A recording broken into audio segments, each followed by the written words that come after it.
యోగం అంటే ఏమిటి స్వామి?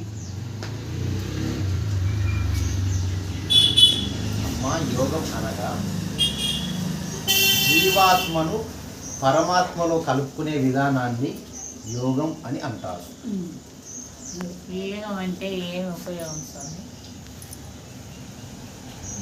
చెప్పమ్మా. ఉపయోగం యోగం చేస్తే ఉపయోగం ఏమి? ఉపయోగం ఏమని అడుగుతున్నారు. అమ్మ, మనము 84 లక్షల జీవరాశుల లోపల మనం పుట్టుక ఉంది. అంటే పుడతాం మనం. ఈ జన్మ పోతే ఇంకో జన్మ వస్తుంది మనకు. అలా మరో జన్మ రాకుండా ఇంకో జన్మ రాకూడదు. మనకి మోక్షం కావాలి అంటే మళ్ళీ జన్మ రాకుండా ఉండాలంటే మనం ఒక గురువు దగ్గర పోయి గురు దీక్ష తీసుకొని గురువు చెప్పిన విధంగా మనం పూజా విధానం చేసుకుంటూ ఉంటే మనకు యోగం చేసే విధానం మనకు తెలుస్తుంది. యోగం అంటే ఎన్ని సంవత్సరాలు చేస్తారు?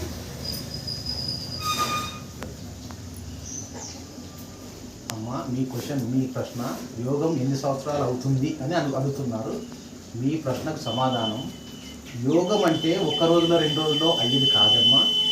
10 సంవత్సరాలు పట్టవచ్చు, 20 సంవత్సరాలు పట్టవచ్చు.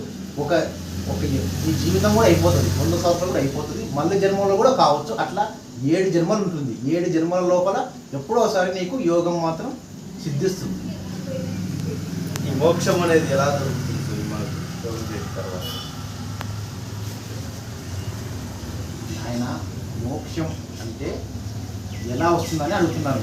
మోక్షం ఎలా వస్తుంది అంటే మనము ఈ వెన్నుపూస అంటే మన ఈపు ఈ నడుము సెంటర్ మధ్య భాగంలో వెన్నుపూస ఉంటుంది.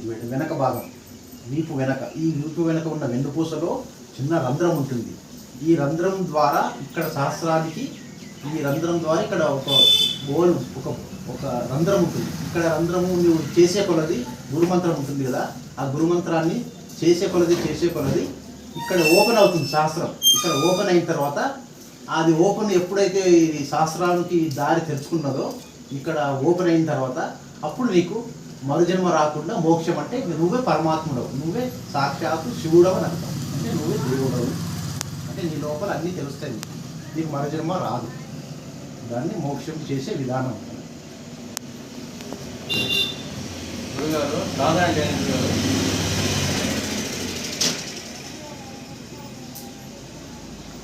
అయినా మళ్ళీ చెప్పండి. సాధన అంటే ఏంటి?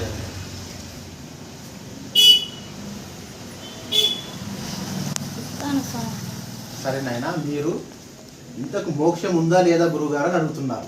మీ క్వశ్చన్ అదే కదా, మోక్షము ఉందా లేదా అని మీ ప్రశ్న. నాయన, మోక్షం ఉంది, కానీ దానికి సరైన గురువు కావాలా. అంటే ఆ సాధన చేసిన గురువు కావాలా. అందరు గురువులు కాదు నాయన. మోక్షం అంటే చేసుకునే గురువు అంటే ఆయన ఆ గురి పెట్టిండాల. అంటే ఈ సహస్రానికి ఆయనకు ఈ సహస్రదళంలో ఇక్కడ ఈ రంధ్రం ఉంటుంది కదా, ఈ రంధ్రం ఆయన సాధన చేస్తూ ఉన్నప్పుడు ఈ రంధ్రం ఓపెన్ అవుతుంది. అలాంటి వాడే నీకు మోక్షము చూపించగలుగుతాడు. అలాంటి వాని దగ్గర నువ్వు గురు శిష్యునిగా చేరుకోవాలా. అలాంటి వాని దగ్గరే శిక్షణ తీసుకోవాలా. అలాంటి వాడే నిజమైన గురువు, నిజమైన సద్గురువు. ఆయనే సాక్షాత్ పరమేశ్వరుడు.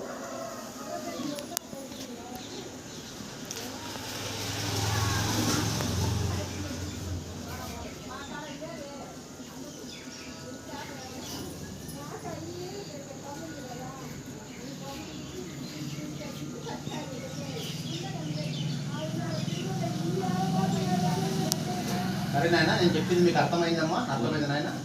అర్థమైంది కదా. ఇదే యోగ విద్య రహస్యం. అర్థమైందా? దీనినే యోగం అంటారు. యోగం చేసే విధానం. దీనికి యోగం చేయాలంటే దీనికి సరైన గురువు కావాలి. ఆ గురువు ద్వారానే మనం యోగం చేసుకోవాలి. ఎట్లా పడితే అట్లా మనం యోగం చేయకూడదు. గురువు దగ్గర ఉండి యోగం చేసుకోవాలి. అర్థమైందే?